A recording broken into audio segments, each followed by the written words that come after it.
به نام خدا. سلام دوستان 11 ریاضیکا. اومدم با یه مثال از رسم نمودار تابع جزء صحیح. با من همراه باشید. تو کامنت های درسنامه مربوط به این موضوع در سایت ریاضیکا خیلی از بچه ها گفته بودن اگر نموداری به صورت x در براکت x باشه، حالا بینشون مثل اینجا ضرب یا جمع، اینا رو باید نمودارشون رو چجوری رسم کنیم. اولین کاری که میکنیم بازه‌مون رو به واحدها و بازه های یک واحدی میشکنیم.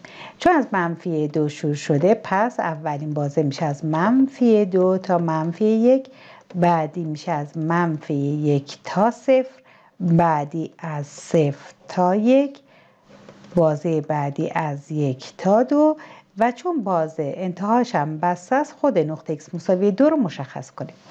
در هر بازه مقدار y رو باید به دست بیاریم.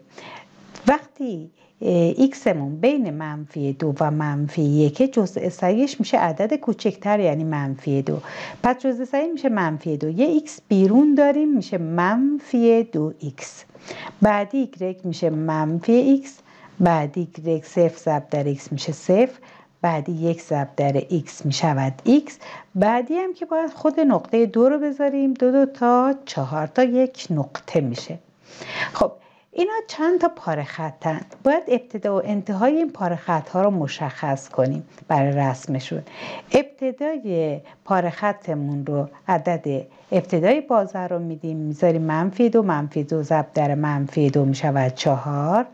بعدی هم -1 میذاریم ضرب در -2 که میشود 2. ببینید این یک تابع خطیه، ولی کل خط رو نمیخوایم در این بازه میخوایم رسمش کنیم. پس دو نقطه ابتدا و انتهاش رو مشخص میکنیم. بعدی اگر به x بدم -1 میشود 1، اگر بدیم 0 میشه 0.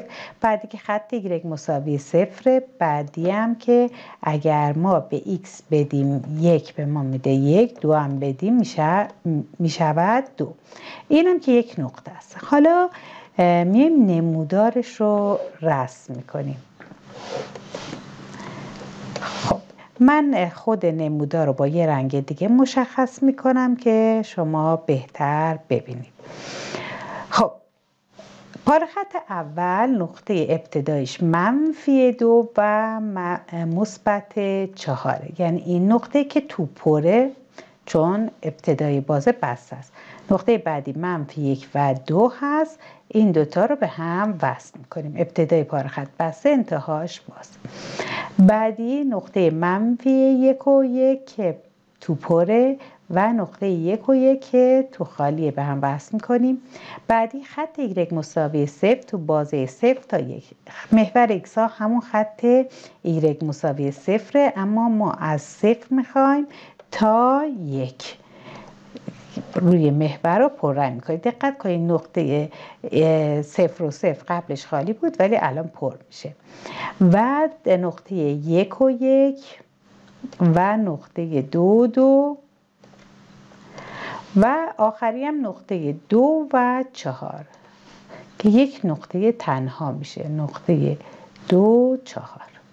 پس نمودارتون به این شکل میشه. دیگه نمودار پله‌ای نمیشه به خاطر این ایکسی که بیرونه. حالا اگر جمع بود همین عمل رو با جمع انجام میدیم، فرقی نمیکنه.